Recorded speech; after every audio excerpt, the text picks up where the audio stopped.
Well, hi, my name is Patrice Desilets, and I'm the creative director of Assassin's Creed 2 here in Montreal. Well, I know there was a lot of rumors of where Assassin's Creed would go next. So after the Third Crusade, we picked up not the French Revolution, didn't pick the Mayan or the samurai. We picked Italian Renaissance, and we picked it because we felt that it was one of the most fascinating moments in history. Italy during Renaissance and even today is one of the most beautiful countries in the world, and we felt like we could reproduce those beautiful cities with our Florence and Venice in 3D, and would just be a perfect fit again for Assassin's Creed 2. When we went to Italy, first we had an Italian guide with us telling us, okay, this building is Renaissance, this one is medieval, and this one was built only like 100 years ago. So we could really, in our research, do the difference between the architecture. And then doing our research, we could also say, okay, this building was not exactly like it is now. If I take an example, the facade of the Duomo in Florence wasn't built at the time. And the facade that you can see now, if you go there, is from the 19th century. It's gorgeous, but we cannot use it. But since it's Assassin's Creed and it's like a work of fiction, we bend the rules a little bit about that to make the game looks as good as possible. So if I can summarize the story of Assassin's Creed 2, it would be the story of Ezio Auditore di Firenze, a young noble during the Italian Renaissance in Florence, who something happens to him at the beginning of the story, and he will have to learn how to become an assassin if he wants to survive and if he wants to avenge his family. Vengeance is the first motivation of the main character, of Ezio. He does his thing first because of vengeance, and it will always be there. There's some characters that you will not be able to eliminate, so this vengeance upon those characters will still remain, but it's not the only motivation for the main character.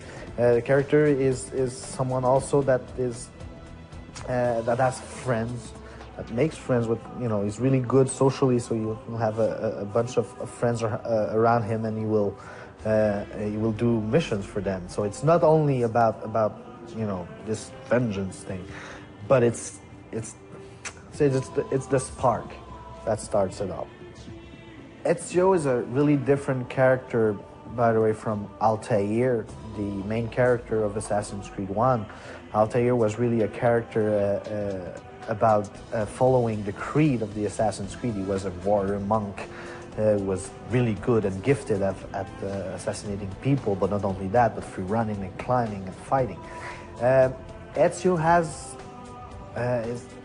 some part of Altair where he is gifted also. He's like, when he's young, he's got that prodigy, something about him that makes him special. You could see that, yeah, he's good at running, but he's good at running from fathers of really good-looking girls, more than, running from guards because he killed someone. So the main character at the beginning, Ezio, is really that guy who lives that dolce vita. And then that thing that will happen to him will transform, and the character that is really gifted will become really this master assassin, but still remain this character that loves life, that is a seducer of women, that has panache. What we want to give to players in Assassin's Creed 2, that is the main focus of our production and what we're trying to do. First thing is variety. Give more variety to the player, to the end user, than we did in the first game, where it was a bit repetitive. And this time around, it's all about changing the experience, changing the amount of missions we're giving to the player, being a lot more Hollywood-like than we were in the first game, changing the pace, surprise the player with different gameplays, and etc., etc. So really, more variety is the main focus of Assassin's Creed 2.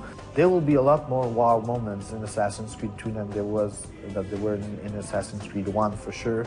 The structure is totally different, so without this structure that was a little bit constrain us in a way of doing mission. Without this constraint, we can make it like much more unique each time you play a mission, thus having more wow moment. Assassin's Creed 2 will be out on PS3, Xbox 360, and PC this holiday season.